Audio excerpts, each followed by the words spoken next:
name is Anastasia Schwartz. I'm a senior here at Ole Miss, and I am, of course, enrolled in this class with Doc, but I hope to be a student of his for forever. And today I'm here to introduce Jim Meyers. I'll try the best I can, but he's pretty amazing. So, Jim Meyers is president and CEO of iMagination in Chicago.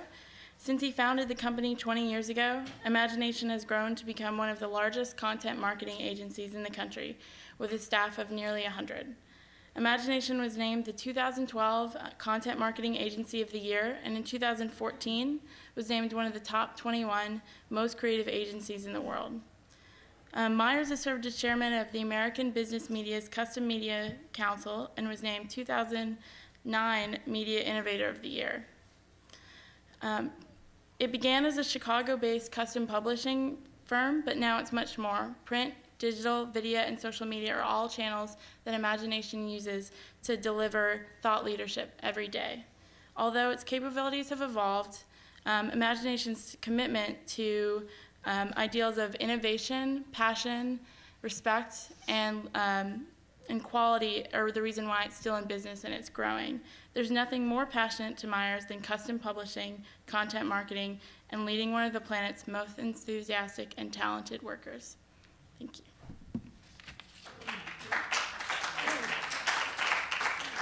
Thank you. Sam, I don't know if this is a hint, but you're on my third to last slide here, so I'm going to back up. Fast backward go here. So we're going to talk about content marketing today, and as the introduction just said, I started the company 21 years ago. I started my publishing career as a senior vice president of sales and marketing for Chicago Sun-Times. I spent about 4 years there. It was bought and sold. I went to Macmillan Publishing. I was executive vice president of sales for Official Airline Guide. You might remember in the old days you carried around a pocket flight guide. That was my job. 2 years after that, I became president of SRDS. Spent 2 years doing that. It was also bought and sold, as was OAG. And I decided that I wanted to continue forward in the publishing side. I was made group president of Macmillan Publishing, business publishing in Chicago. We had 7 companies at that time.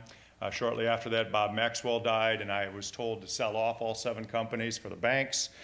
So I spent about 3 years selling off all those companies, including SRDS, and decided I was done with working for boards of directors and venture capitalists and people like that. So to the students that are here, I had this really incredible opportunity that came up completely by chance. I was on a museum board in Chicago. I was approached one day by one of my fellow board directors who said, I'm looking for someone who can do a custom magazine. And since you used to be president of SRDS, maybe you know somebody who publishes custom magazines. And I said, well, I'm not exactly sure what you need. He said they want to do a magazine for their best customers, and they want to send it out quarterly, and they need somebody to do a test issue of the magazine. And I thought to myself, rather than staying with Macmillan and just going through more and more selling and downsizing, all those kind of things that were going on, that I could do that. And I said, well, who's your client? And he said, my client's American Airlines. And I said, wow. So I went to Dallas. The name iMagination came from a plaque that had hung on my wall for 10 years and is still there 21 years later, which is the Einstein quote, imagination is more important than knowledge. Something that I've always believed is true when you're hiring people, that you can hire for experience, but it's really that imagination, that spark, that innovation that you want, that energy from people. So that's where the name of the business came from. I went to Kinko's. I made up business cards called iMagination. I went to Dallas. I competed with some other agencies, and I won the business. And the job was to create a magazine for their Admirals Club members, to do a test issue of the magazine, and we were selected to do that. I did one issue of the magazine. I went to Dallas. They said, we want to do an annual contract with you. I said, great. How much are you going to pay me? They said, no, how much are you going to pay us? It's going to be like an in-flight magazine. You pay us an annual royalty. You pay all the costs, take all the risk. You sell advertising, whatever's left, you get to keep after you pay us 20% of the advertising and an annual fee of $350,000 a year royalty. So I started this company out of my pocket. I had nothing. I had no other money, no backing, because I wanted to be independent at iMagination. And the last thing I was going to do was go out and borrow money from a bank or a venture capitalist or somebody else. And so I walked away from that piece of business. But that's how iMagination started 21 years ago. We're here today. We have over 100 staff members. I'm going to tell you a little bit about it. So I told you a little bit about myself.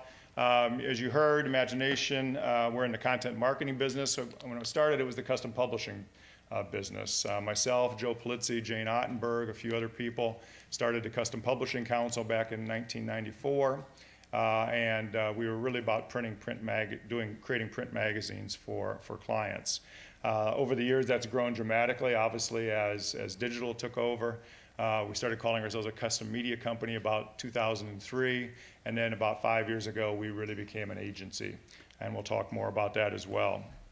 I mentioned in terms of staff makeup, we have, actually today we have 97, but that's gonna change. I just hired 10 people this week. We're opening a DC office. I have 63 content creators on staff. 45 of them are editors. The rest are videographers and editors on the video side, as well as social media. We have 15 digital staff members that do development and design. We have 10 strategy and analytics people and about 8 people on the management staff. So, when I started the company, it was very much a publishing organization, editors and designers. Today, it's much more that agency environment where more than half of our people are content creators. That makes us very different than everyone else out there that's doing content marketing. In the last 3 or 4 years, content marketing has become an enormous buzzword in the industry. You can't pick up a trade magazine without people talking about content marketing. But most of those people, a lot of them are traditional agencies, ad agencies. A lot of them are public relations firms who are, quite frankly, scrambling for dollars and looking at how they could recover in their business, so they got into the content marketing business. Hardly any of them have editors on staff. We have 63 people who know how to create content day in, day out for our clients, and that really is the secret of our success. We talk about and we practice what we call omni-channel delivery of content. Print magazines, digital publications, including not only websites, but content hubs, various kinds of apps, both for mobile and for iPad and other channels, e-newsletters. Infographics has become a huge business for us over the past 2 years. We have 3 full-time infographics artists on staff. We produced about 200 infographics last year for our clients. Video, 4 full-time video people on staff. We did 350 videos last year, constantly creating videos, and then we have a staff of 8 social media experts as well to support those practices. So all these things go into the content delivery. This is just these are my clients. These are my current clients. I actually have to update it. I got 3 new clients last week. But you'll see here that this is a variety of big companies. Wells Fargo has been a client of mine for 15 years. We do all of their small business content creation for their website. We used to do a print magazine for a number of years, social media, video. We did over 100 videos for them alone last year. So a lot of work for Wells Fargo, SunTrust, and others in the financial services areas, B2B companies like US Foods and Dawn, Kodak, a number of associations, and then a number of retail clients like Lowe's, Sears, Chick-fil-A, and some nonprofits as well. Everyone talks about print versus digital. I remember about 2 years ago when one of my employees at our monthly Orange meeting raised their hand and said, what percentage of our business is print and what percent is digital? And at that time, it was 45% print and 55% digital. And I said, but I don't care what the ratio is. This agency is not about channel of content. It's about creating content that we then distribute to whatever channel works best for our clients that reaches that end destination. I said, I quite frankly believe that print's never going away. I believe that everything finds its equilibrium. Some print will go away. The good ones will stay. New things will come along, and we're not really, again, about print versus digital. But I rent a house every year in Scottsdale because I'm from Chicago and I want to get away in March. So I rented a house for a couple of weeks in Scottsdale every March. I'm sorry, I wish it was every week, every March.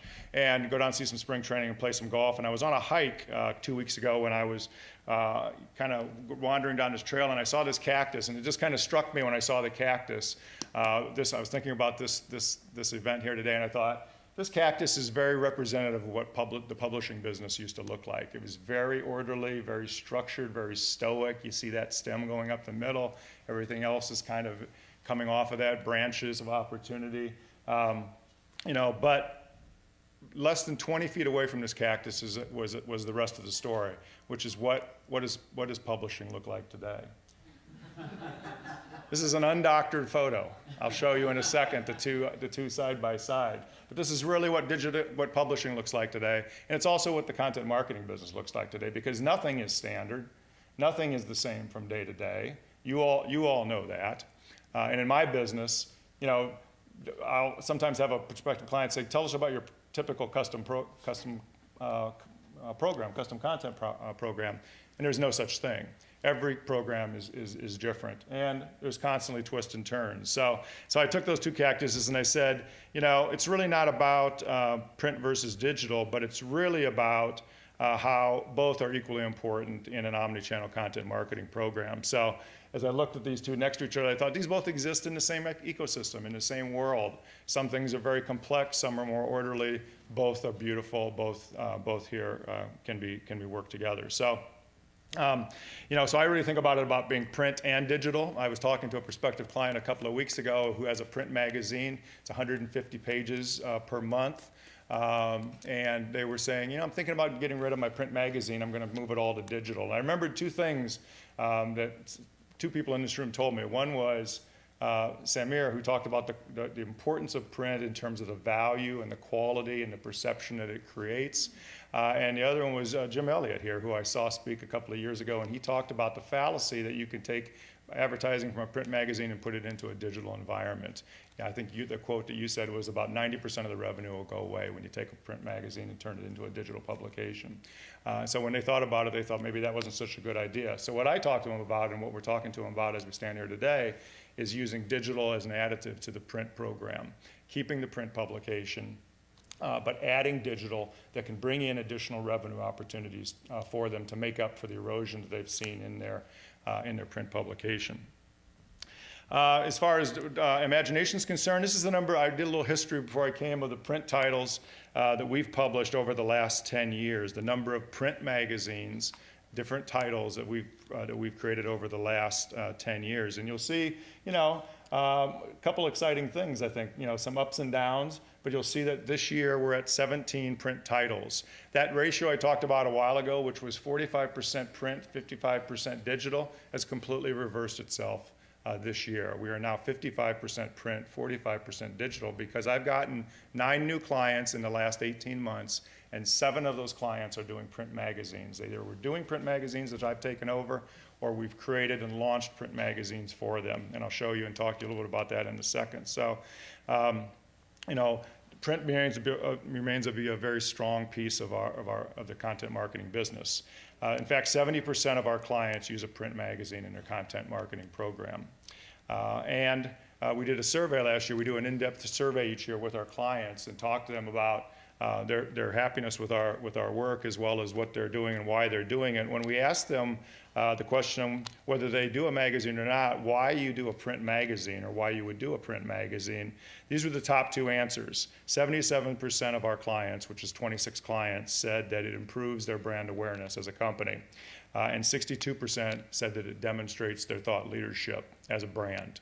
And that's really what they're looking for, is to demonstrate you know, that they are a thought leader in their space, and secondly, to build, or more importantly, to build their brand awareness with their target audiences.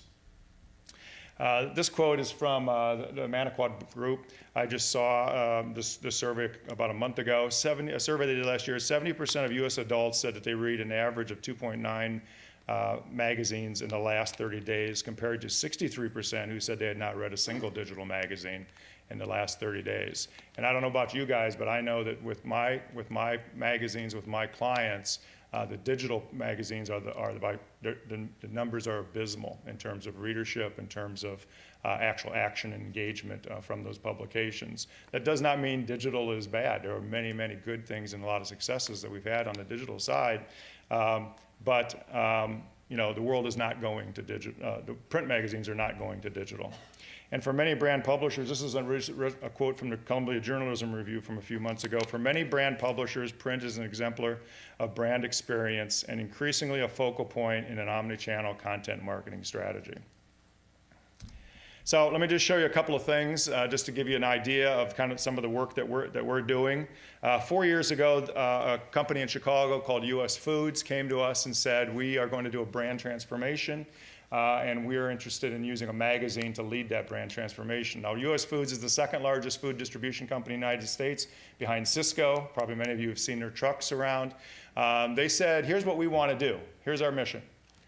We're seen as a trucking company. We want to be seen as a food company. Help us be seen as a food company. And so we created this idea for a magazine called Food Fanatics. Food Fanatics is a quarterly magazine. It goes to their 250,000 customers who are chefs and restaurant owners. The magazine, this is a new iteration of the magazine. This looks like this. It's a 68-page quarterly magazine. It's all about food, food trends, the front of the house experience, the life of being a chef, the life of being a restaurant owner. There's a lot of infographics work that goes into the magazine. There's a lot of feature stories that go into the magazine, but it's a little bit irreverent. It's a little bit in your face, because it turns out that many chefs are kind of in your face. You've seen some of that on TV. You know, they like tattoos, they like piercing, they work long hours. They're very creative. And so this magazine is a reflection of that business, and it's meant to say to those 250,000 customers, we understand you, we understand your business, we know what you're going through, we're here to help you. This magazine is distributed by their 3,500 salespeople and delivery people in the field. It does not go through the mail. It is hand-delivered to their customers and to prospective customers as a way of beginning a conversation with with those people to sell them more product or to get them as a customer.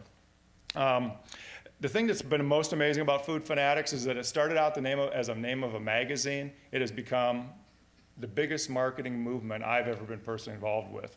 13,000 employees wear badges now that say, hi, my name is Sue, I'm a food fanatic. People in the accounting department, when I go to the headquarters, people throughout the building are all bought into the idea of being food fanatics. And it's just become this incredible marketing success for them. This is a slide I use a lot. We've done, I think, 14 issues of the magazine since we launched it. This is the omni-channel approach. This slide shows you two things. One is that what started as a magazine then became a content hub, blogs, apps, social media, and just last year we added live events. We now do 21 live events, food fanatic shows around the country, where we take food fanatic chefs that work for US Foods into markets, and they rent a space, invite their customers and other chefs and other restaurant owners in that municipality to an all-day food fanatic show. And so all of that has become what started out as a magazine title called Food Fanatics. I think the other interesting thing, the reason I use this slide a lot, is that most of our clients suffer from one of the same problems, which is they create a piece of content and they publish it on a website or in a newsletter or wherever, and they never use it again. This kind of planning goes into every single issue of the magazine. That article on this hamburger, when we talked about doing that in the storyline meeting with the client, we also said at that time we have to do all these other things too. So let's create all those assets at the same time for this editorial content, and that process goes on and on from issue to issue. But it's out of question is the hub of the omni-channel program. It led to new business for us. One of my 7 new clients is a company called Dawn Foods, a B2B company based out of Ann Arbor, Michigan. About an $8 billion company on a global basis, supplies most of the premix cake, cookie, cupcake batter for your local Starbucks and every other place on the street corner that makes cupcakes, cakes, and cookies on a day-to-day basis. And we are launching for them in 2 months a 56-page magazine for their customers, those bakers and, again, store owners who sell those products. And again, the entire magazine is focused on the baking industry. NFIB is an association, a National Federation of Independent Business, a client of ours for 8 years now. They actually we started with them doing a print magazine. It lasted until 2 years ago. It had been in business, I think, before we got it, about 6 or 7 years before that. They sent it out to their 350,000 members. They decided 2 years ago that it had become too expensive to continue to print and mail that magazine out. And so we discontinued the print magazine on a 6-time-a-year basis. We put all that effort into online digital content. We do 28 pieces of content a month, articles, infographics, videos, podcasts for them. We also published 2 years ago this publication, which is a 60-page magazine called The Playbook. They told us it has been the single biggest success that they've had in the print world. It's an annual publication, goes to 350,000 people, but it's extremely infographic. In fact, I'll show you 3 slides from 3 pages, 3 spreads from the magazine. Every single page spread in this magazine has this feel to it and this look to it. It's very much a Fast Company kind of a look to it. And their small business owners, their members, and their field people in all of their states said this is by far the most exciting piece of print content they had ever produced in the company. It was completely sponsored by 4 sponsors, paid for the whole thing, and was again repeated just about a month ago in a second edition. This is another example of a magazine we just started, one of our new clients last year. This is a consulting firm out of out of Philadelphia. This is a 68-page magazine. It looks very much like any business magazine that's published. It goes out globally. It's actually distributed through all the airports all the major airports on the East Coast, and it focuses on business issues for the consulting crowd. In addition to the print magazine, which is 4 times a year, we also created a content hub and an e-newsletter, a robust e-newsletter program for them as well. So finally, the last few slides to talk about, just a little about what's the strategy that goes behind that, because a lot of people have gotten into the content marketing business because they thought, well, we can do content marketing. Either I'm a publisher and I can do that. I got extra time with my editors and my designers before you fired them all, or agencies, as I said, and what we hear over and over again from brands is that agencies just they can't do it. They can come in with a great idea. They're used to doing campaigns, but they can't produce content over and over, week in, week out, month in, month out. And so, I actually, kind of what proved that to me was about a year ago, I was on a flight to San Francisco to see Wells Fargo, and I was sitting in first class, and a guy sitting next to me, and he was working, and I noticed that he was from BBDO, and I got to talking to him. Turns out he was the chief creative officer of BBDO in Chicago. We talked for quite a while on the plane. At one point, he turned to me and he said, I'm so jealous of you.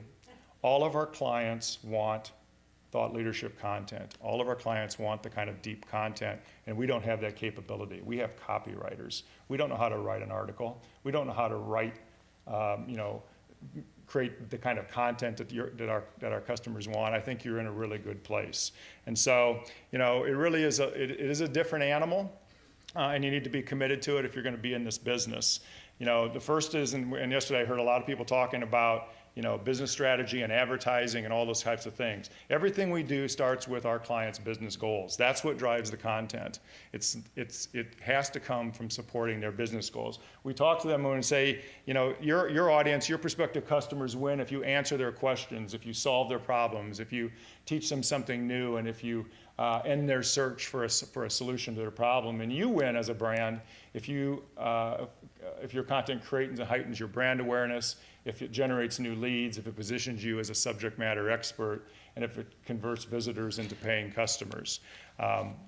That's how we live our lives day in and day out. We create beautiful magazines and great content to support our customers, our clients' business objectives, just as you do. You have business objectives as a publishing company or as an advertising representative or whatever it might be, and we're doing the same thing. We're just using content and magazines and things like that to help our clients be successful. This is just a kind of a typical, I mentioned that Dawn Foods, I grabbed this off the Dawn Foods deck. This is what we call an ecosystem.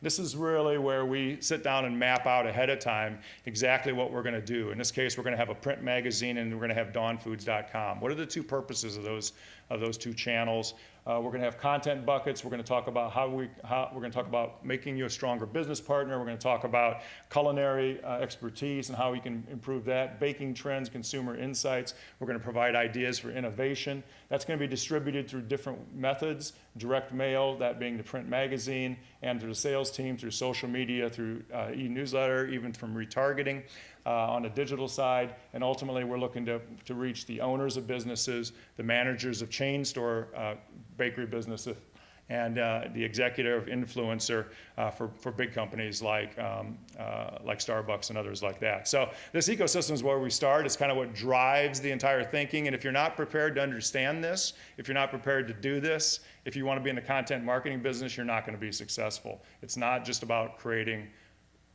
some content and throwing it out there in the marketplace. It really does have to focus on that. Some clients want brand awareness. Some clients want to be seen as a thought leader. Some clients want to move, especially the B2B people, they want to move customers through the sales funnel. We have a big chain of senior living homes in California that we work for. We do a magazine for them and a print campaign for them, and it's all about driving people through the sales funnel. It's a 2-year process for them.